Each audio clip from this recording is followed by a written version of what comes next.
Our devotional thought today from Psalms deals with something we don't like to think about. But you know what?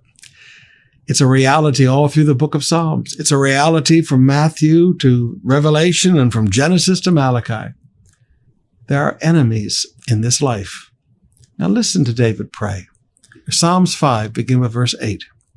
Lead me in the right path, O Lord, or my enemies will conquer me. Make your way plain for me to follow. My enemies cannot speak a truthful word. Their deepest desire is to destroy others. Their talk is foul, like the stench of an open grave. Their tongues are filled with flattery. O God, declare them guilty. Let them be caught in their own ways. Drive them away because of their many sins, for they have rebelled against you. Now, I want you to notice a few truths about enemies today. Number one, enemies require that you pray. You don't just endure enemies, you pray. And the way you pray is, Lord, lead me in the right path. Don't let me get sidetracked by these people. Don't let me get sidetracked by their hostile words. Lord, lead me in the right path. Because if I choose the wrong path, Lord, they're going to conquer me. So Lord, make your way plain for me to follow. Now, sometimes when you've had enemies and they're just beating you up, you understand, Lord, I need you to make it plain. I need you to make it real simple for me to understand what is it that you want me to do. You know, I'm distracted. You know, I'm harassed by all of this stuff.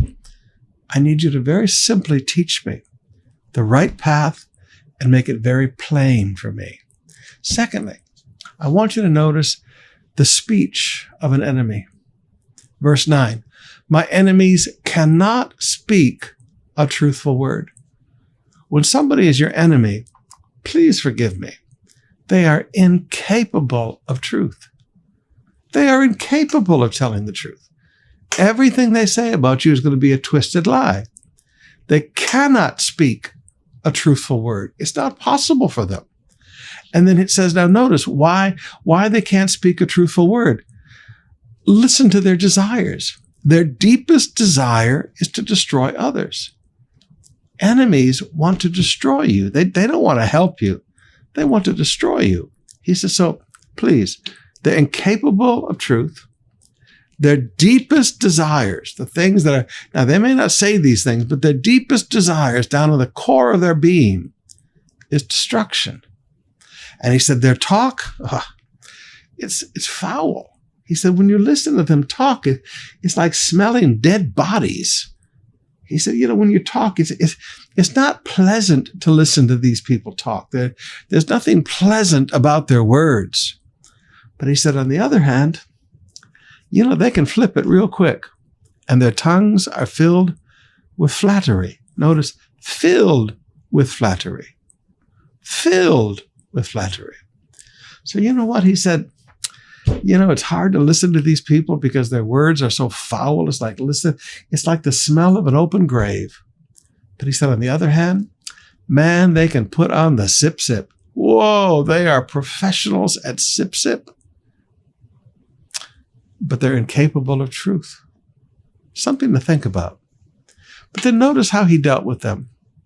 He leaves these people to God. And this is what you have to learn to do with enemies. Leave them to God. God, declare them guilty. God, let them be caught in their own traps. Verse 10. God, drive them away because of their many sins, for they have rebelled against you. Now, you know, one of the nice things that you need to learn to pray is just like that. Lord, drive my enemies away from me. Drive them out, Lord. Drive them out. Drive them out of the company that I work for. Just drive them out, Lord. I don't want to deal with these people. Lord, you deal with these people. Lord, declare them guilty. Lord, let them be caught in their own traps. And Lord, drive them out. Now, you know what? When you learn to pray like that, God answers.